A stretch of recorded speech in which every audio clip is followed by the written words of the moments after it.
Calvary greetings, our dear viewers. I'm happy to be here today one more time and to share the good news about Christ with you. I want to believe that you are doing well, and I thank God for giving you free gift of life.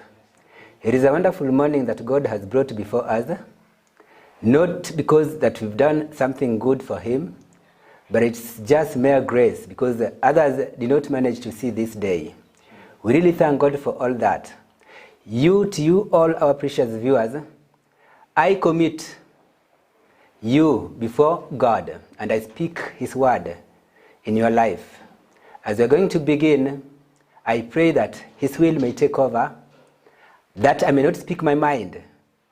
I may not speak that which I want, but His Spirit to guide me through it all. His Spirit to convict you also, to get back to Him.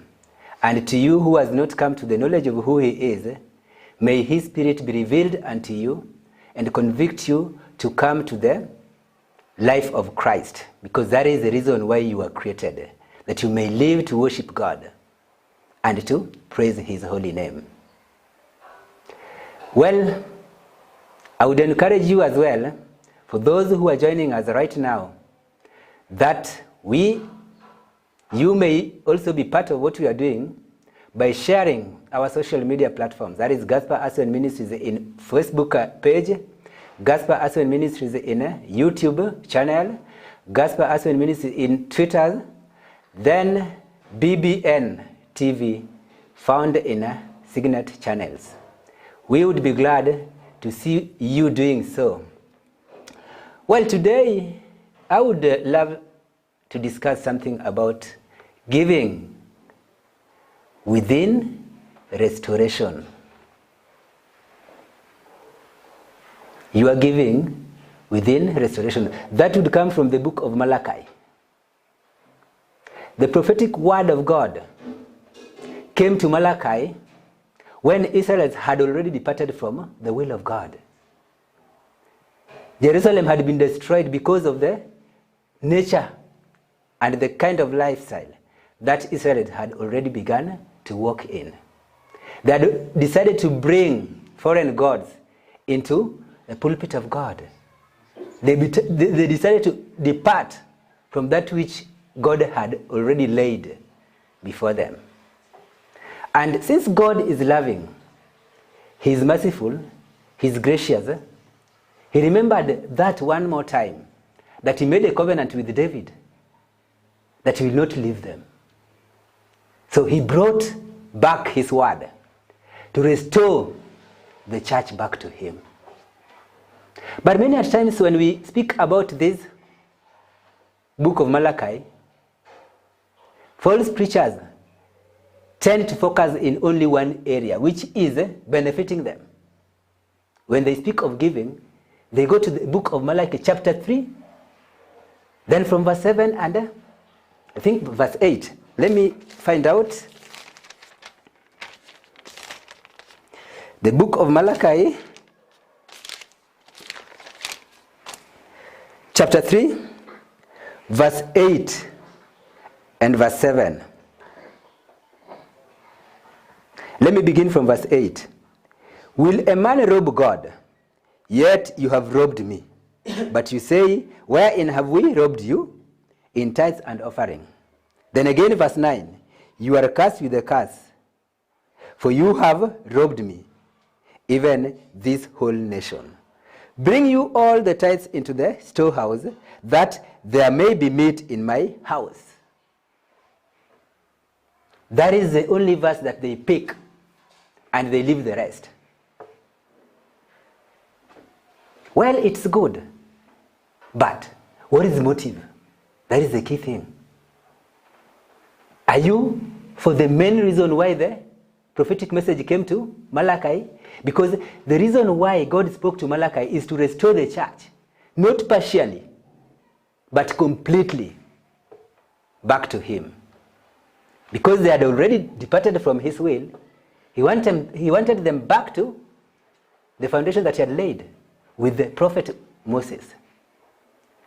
He realized that these people departed from His will in many ways, it was not only in the giving, which we normally pick and dwell in.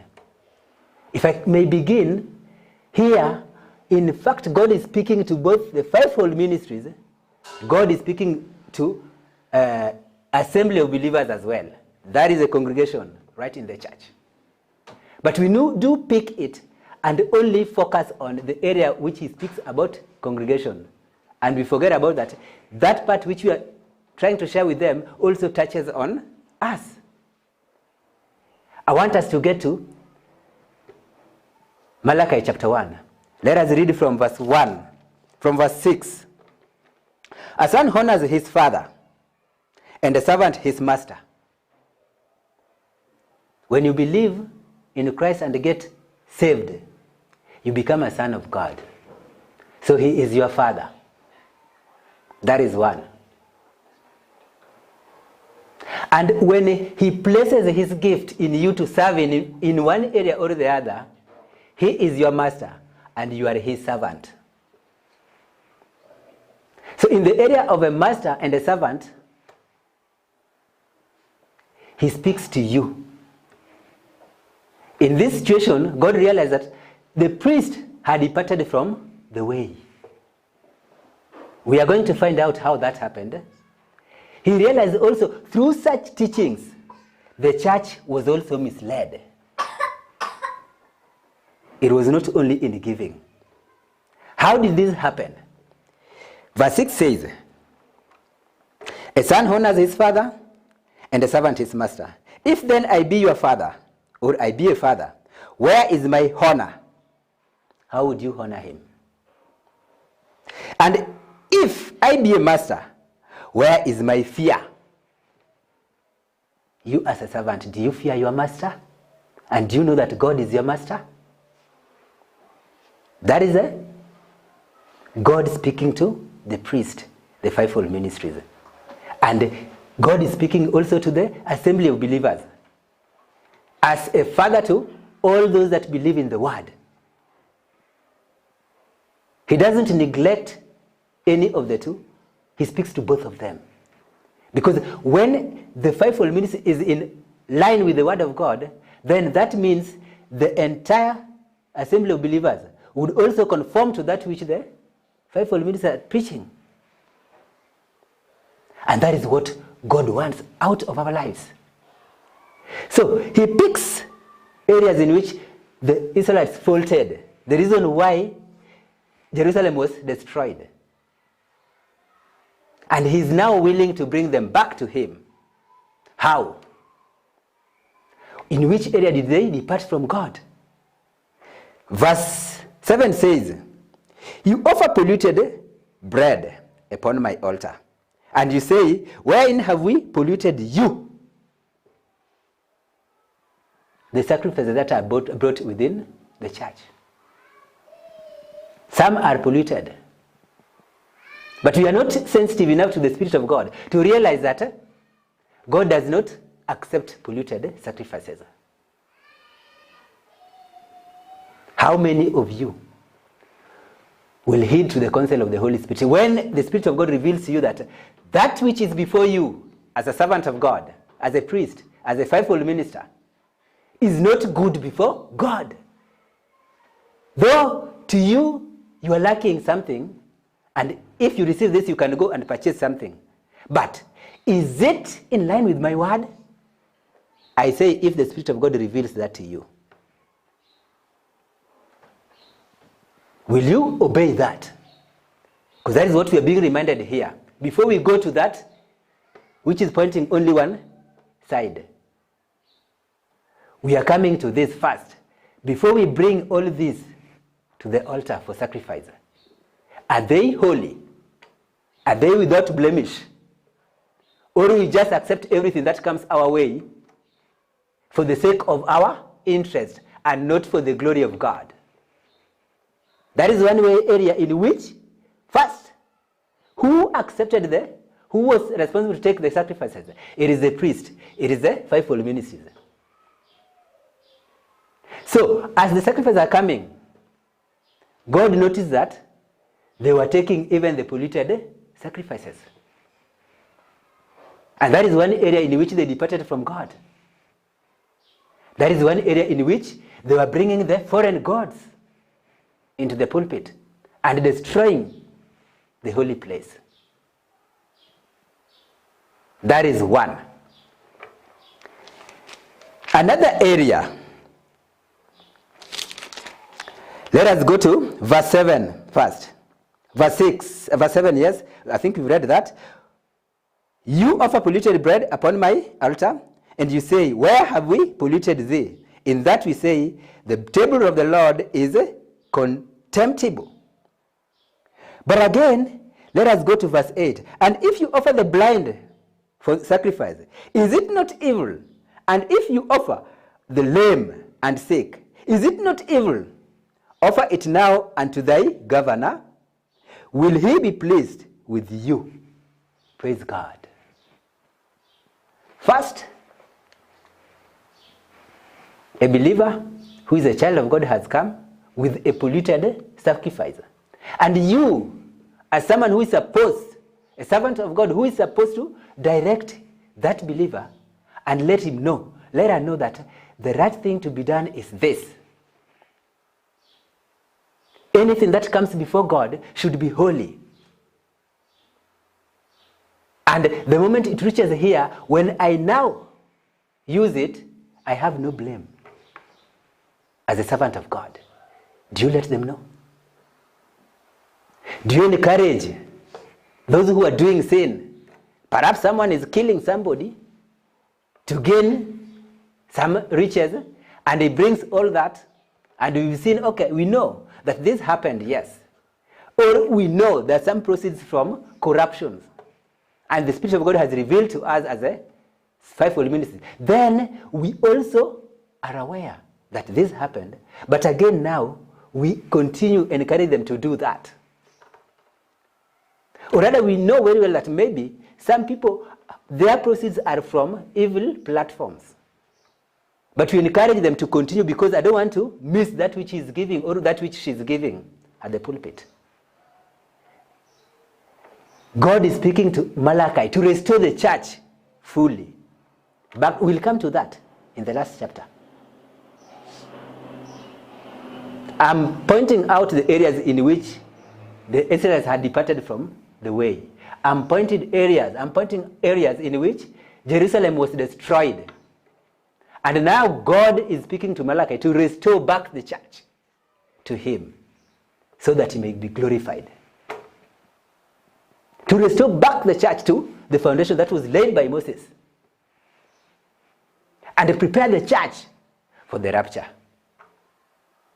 Because that is the reason why he spoke to Malachi. To prepare the church for the rapture. Are you ready to do that? It is not partial. It is not in only one area. It is in all areas. One other way in which this happened, let us get back to chapter 2, verse 8. Chapter 2, verse 8 says, but you are departed out of the way. You have caused many to stumble. The law. Who has done that?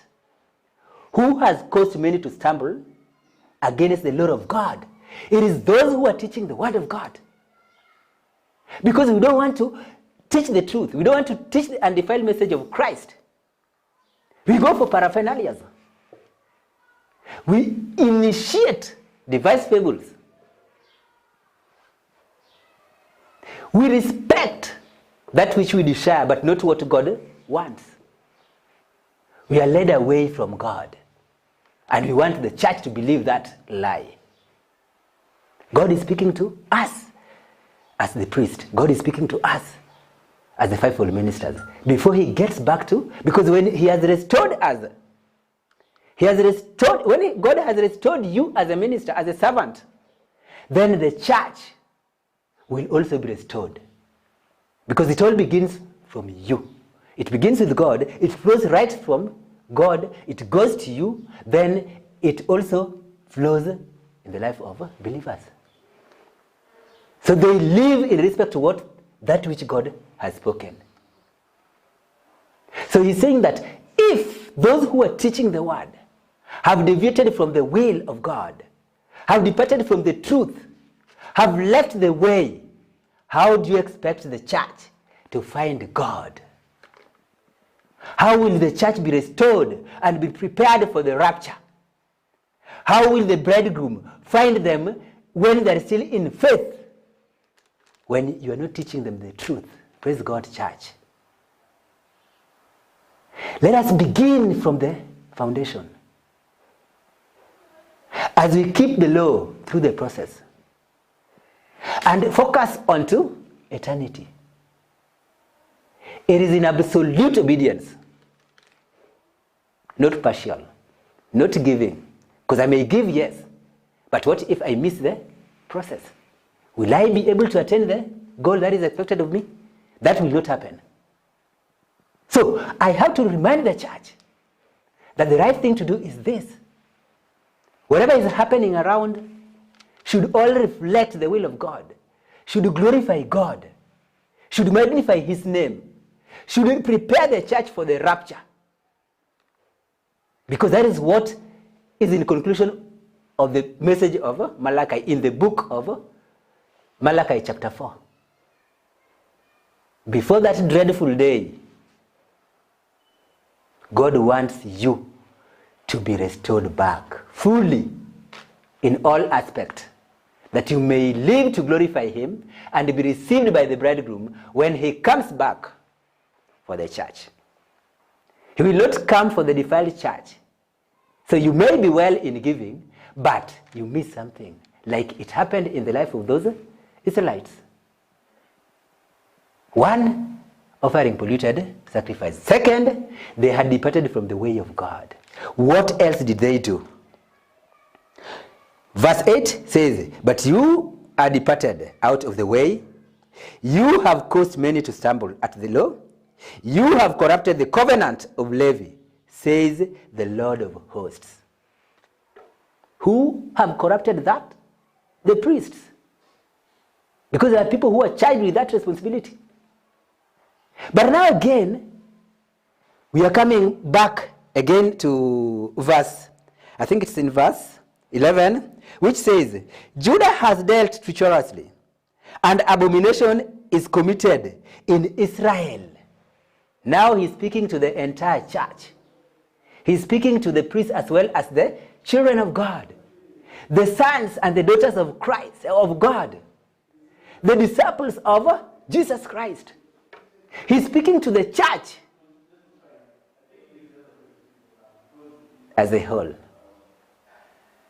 beginning with the priest and down to the congregation. He's saying that we are dealing with him treacherously. We are not keeping the law. Because the priests have departed from the way. They've brought in things which were not of God. They brought in the anointing, the water, just normal water, which has got no anointing. And you want to believe that there is anointing in that. They've come up with curious arts and fill the pulpit with such. And you believe them. You are being destroyed. I want you to give within the restored word, so that you may save your soul when Christ comes back, and you be blessed when you are still living here on earth. Two things. It is not only being blessed as you are here in earth alone and you miss heaven, your soul is destroyed. It should be both. While you're living here, God may bless you. If you keep His word, He will. But as you leave the world, as this body lives, the soul leaves this body, and the body is destroyed, then your soul now gets to heaven. When Christ comes back, will He find that faith, that your soul may not be destroyed? So if you give without knowing the truth, then you miss heaven. You should give while your soul is also being restored to receive Christ when He comes back. I'm still in the areas in which the Israelites were destroyed because they had already departed from the will. In which way is one? Polluted sacrifice. That is one. Another one, they had departed from the way of God, but they brought in their own ways. I'm getting to verse 13. And this have you done again, covering the altar of the Lord with tears, with weeping, and with crying out, in so much that regards not the offering anymore.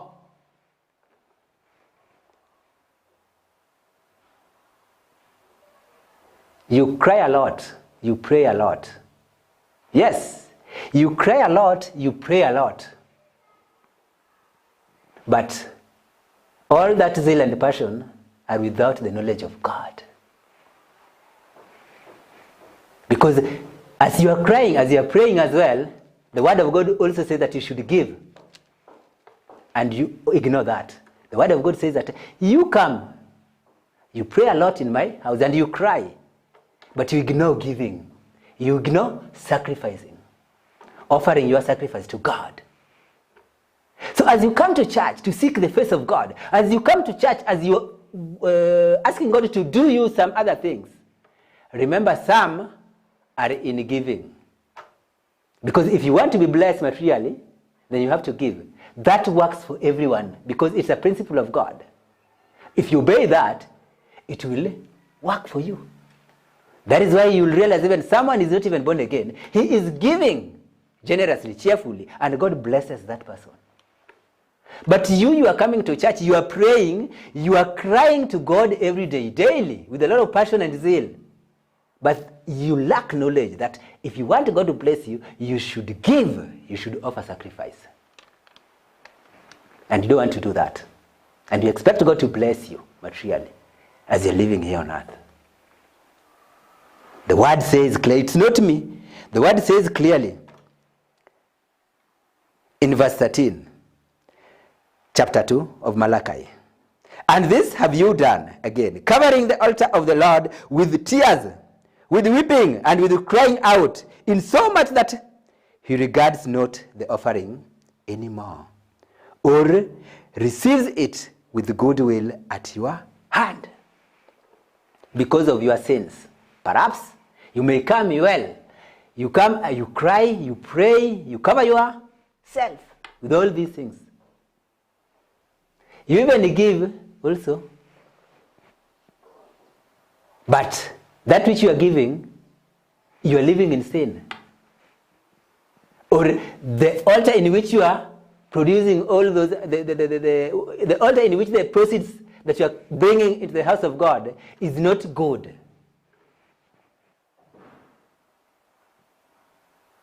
I know that anointing breaks yoke.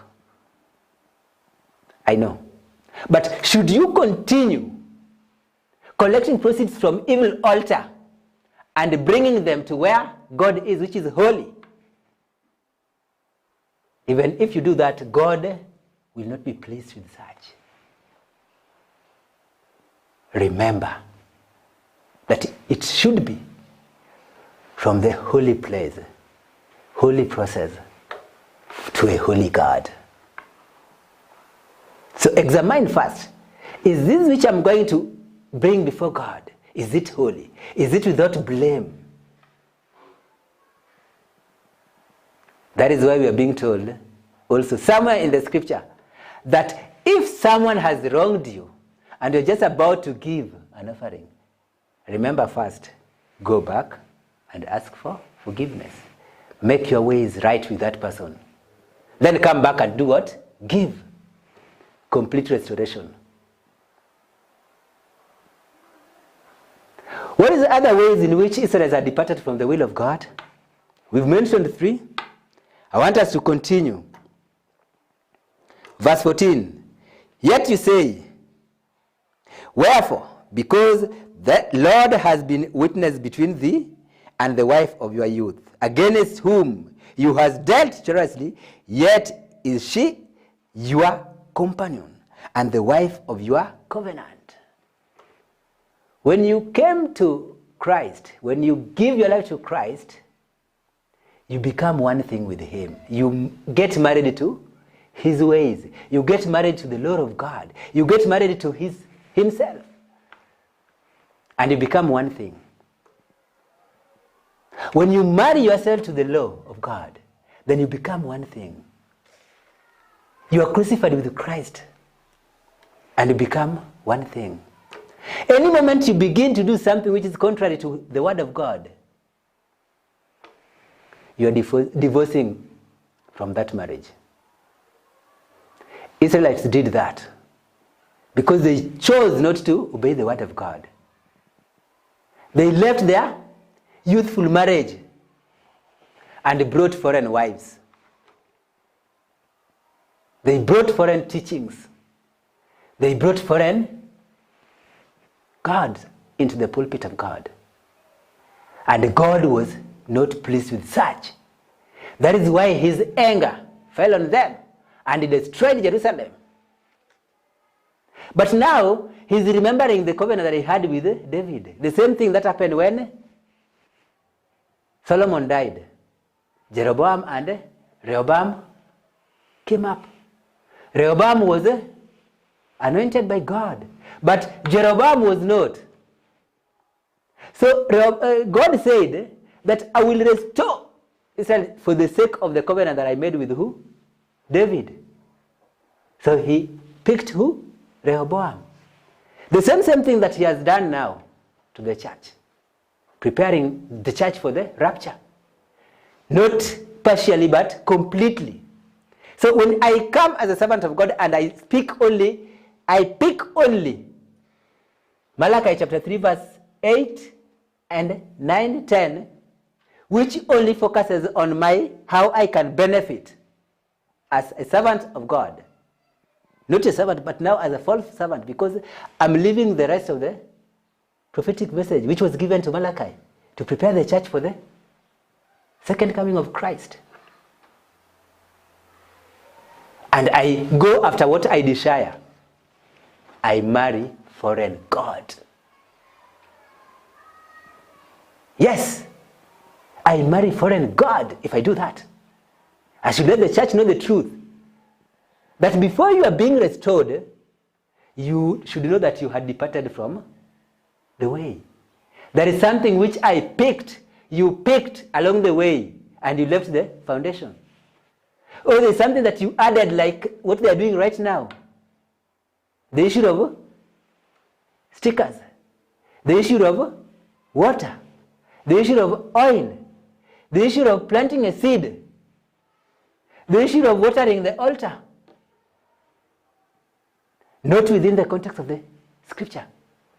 That is a lie. God wants to restore the church fully. Now, this is what he's saying in verse 17, the same chapter 2 of Malachi. You have wearied the Lord. You have wearied the Lord with your words. You say, when have we wearied him? Where you say, everyone that does evil is good in the sight of the Lord. How do we do that? We know very well that this which the sister is doing or the brother is doing is not good before God. But since he is giving, I should not touch that sin. If I preach that sin, then the brother and the sister will not continue coming, and I shall not be able to gain from what they are giving to the church. So whenever they come, I will just let them know that, you can just continue doing that. If that business is giving you good money, just continue doing it. Even if it doesn't please God, but you are benefiting from that.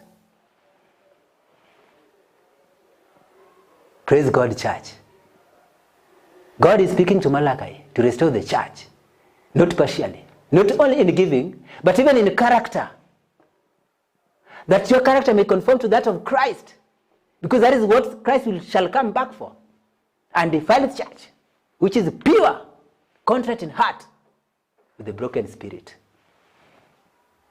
Steadfastly worshiping God in both truth and in spirit, as the Bible says. So I've pointed out areas in which the church had departed from the will of God. The reason why God decided to restore the church through the provided way. Not what they want, but what will bring God the glory. I want us to get to chapter 3, verse 17. Sorry. The word of God says, chapter 3, the same book of Malachi, verse 17.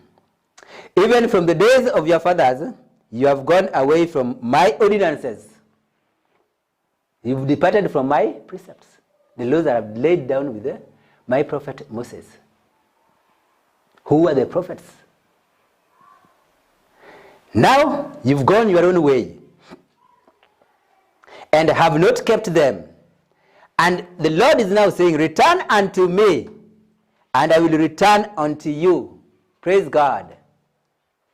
Some false preachers are picking this one and now saying that you bring your offering and I'll bring the same back to you. And God is speaking holistically in all aspects and dimensions of your life. The entire character should conform to that of Christ. Your whole life, the lifestyle that you are living, should reflect that which Christ did.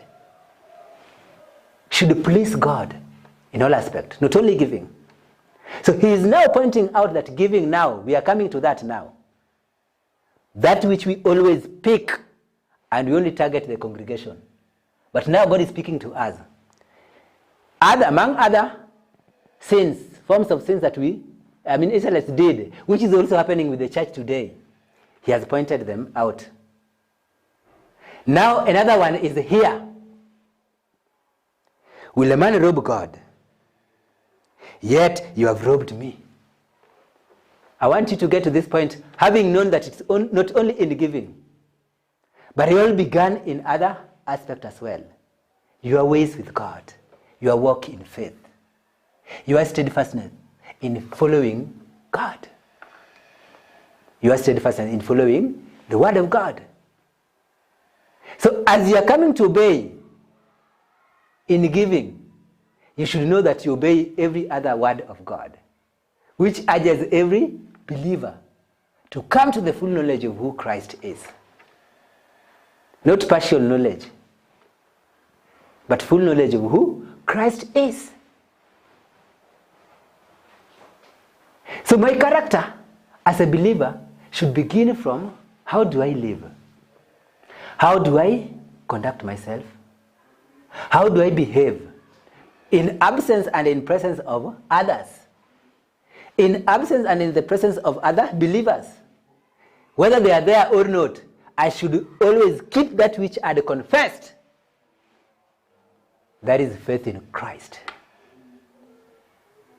Because my life began there and did not end there. It will end when he comes back. Even if I die, it will determine when Christ comes, shall he find faith in me? So if I choose to only pick this, which is giving, and I left out all other areas, then I'm missing the point. So I should always know that before I give, I align my life with that of Christ. I align my life with what faith demands from me as a believer. So if I come to this, will a man rob God? Yet you robbed me. But you say, wherein have we robbed you? In tithe and offering. You are accursed with a curse, for you have robbed me, even this whole nation.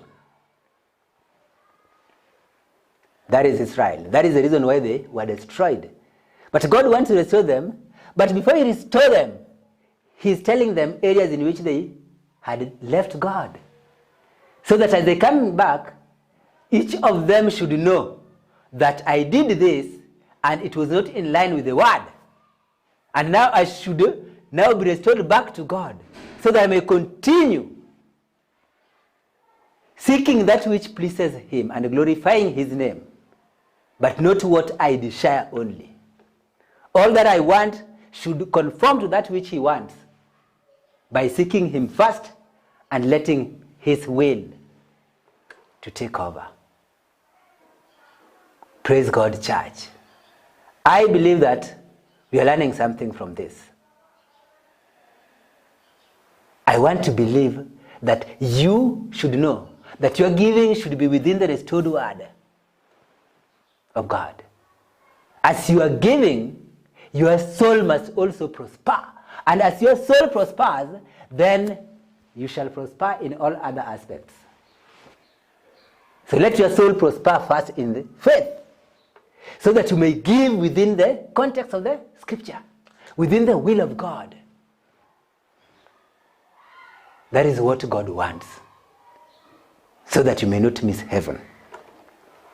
Now, the main reason why God spoke to Malachi, having pointed out all these areas in which you as a child of God should remember, is one, we are getting this in the book of Malachi chapter 3, when he promised that, let us read from there. Behold, verse 1, I will send my messenger, and he shall prepare the way before me, and the Lord whom you seek shall suddenly come to his temple. Praise God. I want to speak about the messenger here, whom the Lord shall send to prepare the way. We are speaking of John the Baptist, whose voice was heard crying in the wilderness. This is the main reason why there was this prophetic message in the book of Malachi, to restore the church. Not partially, but now God is looking at the entire aspect of the life of a believer. Yes, he's saying that already he's going to send a messenger who is a forerunner. Before he comes, that is John the Baptist now, he's going to send John the Baptist, which he did in the next chapter. In the next book. He had promised that he's going to send a messenger to come and prepare the way, a forerunner. This messenger is John the Baptist, to prepare the church for Christ, the first coming of Christ. How? Having been restored. Through what? Repentance, because they had committed a sin. So God wants them to repent first from their sins, so that they may be received by Christ. So God has sent a messenger. He has sent John the Baptist with a message of repentance, so that the church may be baptized in much water, to enable Christ now come and share the good news with the church and establish the church. Remember, in the Old Testament, God, the Spirit of God was all over, speaking to his servants. In the beginning of the New Testament, God now manifested himself in the flesh, when now Christ was coming, having brought the message through the messenger, which is John the Baptist, the forerunner. Now, as he came now, he manifested himself in the flesh. He began now to walk with the disciples, God with them. But now you as a believer, before he died, he promised them that I will go, but I'll come back. When I come back, I'll live in you in form of the Holy Spirit, the helper which was promised at the day of Pentecost. All these are happening, pointing us to the end, the dreadful day which is illustrated here in the book of Malachi. What does he speak about in that book, in this prophet? Because this is a key, the conclusion. The conclusion of a book is what gives you the summary of the message. Restoration. He has sent the forerunner, that is John the Baptist, to prepare a way for him. He is coming. That was for his first coming of Messiah Jesus Christ. But now, as he's coming, he's telling John to share the message. The prophetic word that was given to John the Baptist is, repent from your sins because you are departed from the way of God. By the areas that are pointed out through the scripture. Beginning from chapter 1 in the book of Malachi through chapter 2. But now coming to chapter 3, he's now providing a process, a way out in which he wants to restore the church back to him. Not only in giving, but giving within the restored word of God.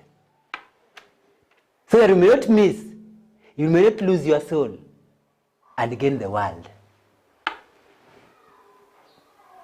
Because if I come with the message of giving only, I pick only that giving, and I don't remind you that there are in other areas, there are some other areas in which they had departed. You and me had departed from the will of God. So you get restored in one area and the rest are missing. You are missing the point. Restoration only comes when something has been left out. Something which was not there in the beginning has been sneaked into that which is there. So you have to know, what is it that was not there in the beginning? Where did I depart from the ways of God? And how can I come back to him? He has provided a way. It's through repentance only. That is one. Through repentance. Now, come to the chapter 4. Now let me get back still to chapter 3. There's something that I want us to know. In return unto me, and I will return unto you. That is Malachi chapter 3 verse 7. Even from the days of your fathers, you are gone away from my ordinances, and will return unto, and have not kept them. Return unto me, and I will return unto you, says the Lord of hosts. But you says, where shall we return? Where shall we return? Not only in giving, but in all manner of life. So if at one point you know that you had committed a sin, at one point you know that you had deviated from the will of God, at one point you know that this is not the faith that I confessed, and the Spirit of God reveals that to you, and you feel convicted, you get back to him. He's willing to receive you. That is a repentance. So that when you are giving now, your giving will not have any blame. Your giving will not have any issue before God. Your giving will glorify God, and he'll bless you. Not only here, but also your soul will be blessed. Your soul will be receiving that eternity for the glory of God. Now, we realize that he had sent his messenger, a forerunner, John, to prepare the church for him. He came, he spoke to them. But now he's telling us, the church, you, at the beginning of the church in the book of Acts chapter 2, when he spoke to his disciples, he fulfilled that promise which he had given out when he was still with them, that I will send my comforter. And when he comes, he will live in you. So now, the promise is that that which he is going to send, which is his Holy Spirit, will now live in them. God himself now living in us, praise God, to help us ready ourselves for eternity. What is here in the book of Malachi chapter 4? The main reason, the ultimate goal of the prophetic message to Prophet Malachi. Let us read it. Let me begin from chapter 4 verse 1. For behold, the day comes that shall burn as an oven, and all the proud, you, and all that do wickedly shall stumble. And the day that comes shall burn them up, says the Lord of hosts, that it shall leave them neither root nor branch. The dreadful day. Are you ready for that? Are you waiting for that? Because to them that remain in that destruction, to them that remain in sin, to them that had departed from the word of God, which made God to destroy Jerusalem. If you don't repent, if you don't return to him, then your life will end in destruction. Your life will end in destruction. But God is providing a way here, the process for your eternity, the process for your restoration, to receive Christ and remain in him and wait for his second coming so that he may receive you as the bride and defiled church. What does he say in verse 5 and 6? I think verse 5 and 6. Let me begin from verse 4. Remember you the law of Moses, my servant, which I commanded unto him in Horeb, for all Israel with the statutes and judgments. That is for Jews. But you, now, verse 5, behold, I will send you Elijah, the prophet, before the coming of the great and dreadful day of the Lord. He has promised that he will send the spirit of Elijah. What was Elijah speaking about? What was the prophetic message of Elijah that was given to him by God? It was restoration. The message came when the Israelites had already departed, just the same way it has happened right now.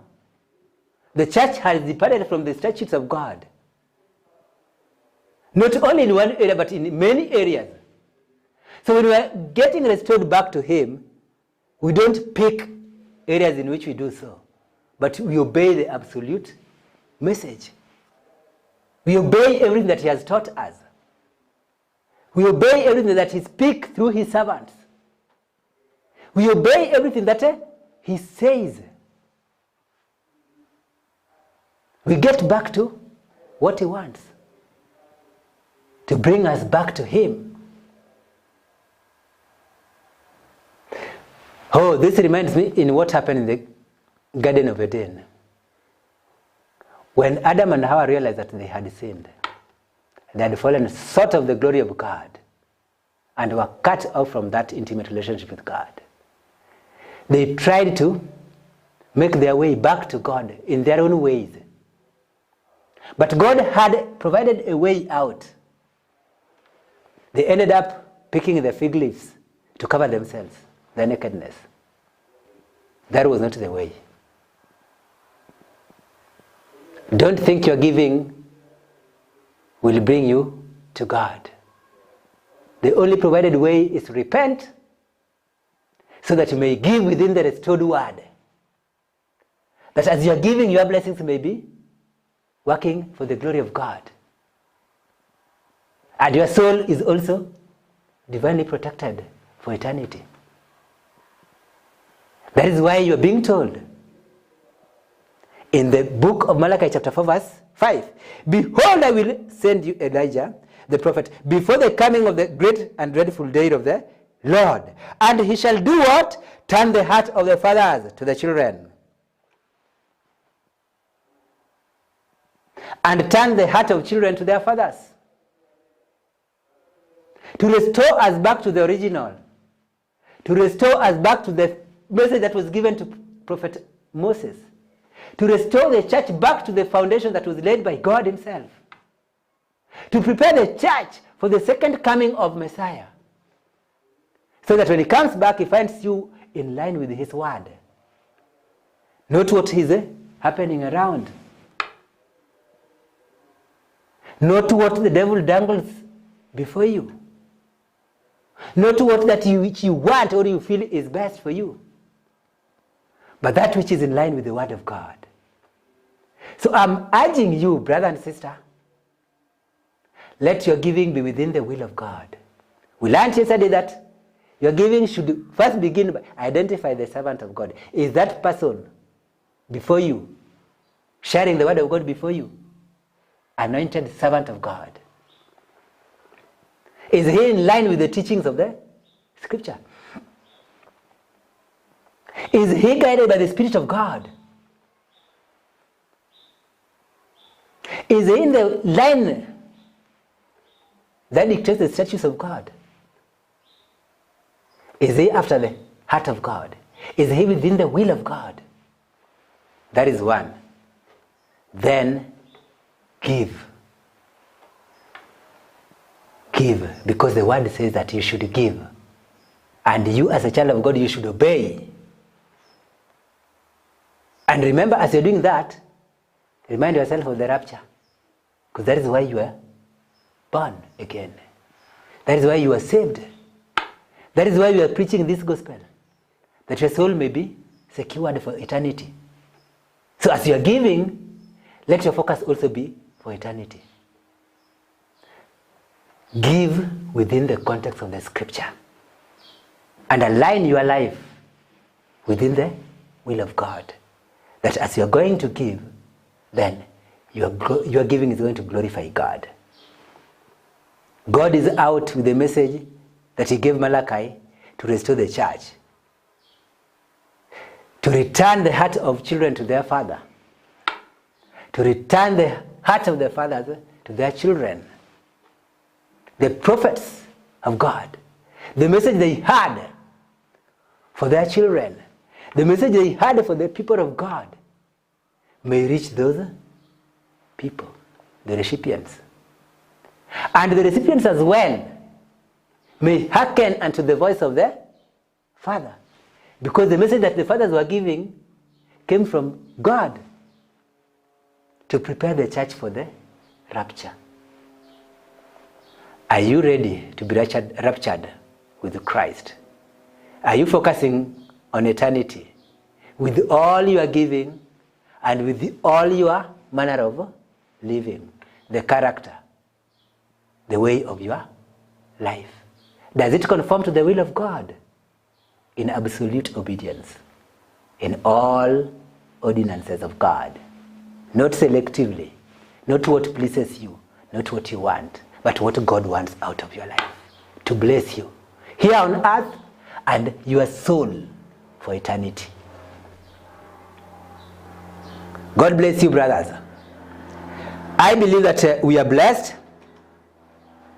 I want to encourage each of you to keep sharing the word of God through our media, social platforms, that is Gospel Asset Ministries YouTube, Gospel Asset Ministries Facebook page, Gospel Asset Ministries Instagram, Gospel Asset Ministries Twitter, and above every other thing, BBN TV from Signet Channels. We are found in Signet Channels, BBN TV. And again, to those who are willing to come and fellowship with us, we are located in Lakisama Estate within Waraka constituency, and that is sub-county.